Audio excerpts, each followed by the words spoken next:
पंढरपूर तालुका पोलिसांनी केलेल्या नाकाबंदी तपासणीत पंढरपूर सांगोला रोडवरील खर्डी इथं Ashok Leyland mini tempo car गाडी व 150 बॉक्स अँड्रियल विस्की नावाची दारू पकडली।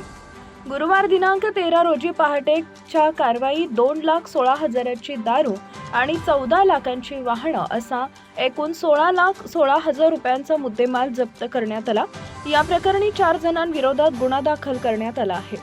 याविषयी माहिती देताना पोलीस निरीक्षक टी.वाय. मुजावर म्हणाले, नगरपालिका, जिल्हा परिषद, पंचायत समिती, ग्रामपंचायत निवडणुकीच्या अनुषंगानं पोलीस अधीक्षक अतुल कुलकर्णी यांनी पोलीस ठाणे हद्दीत नाकाबंदी करून संशयित वाहनं तपासणी करण्याच्या सूचना दिल्या आहेत। त्या अनुषंगानं गुरुवार दिनांक 13 रोजी पहाटेच्या सुमारास पंढरपूर तालुका पोलिसांनी खर्डी येथील चौकात नाकाबंदी केली होती।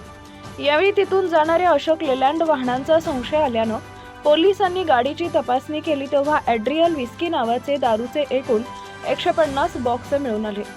त्याची किंमत 2,16,000 रुपये।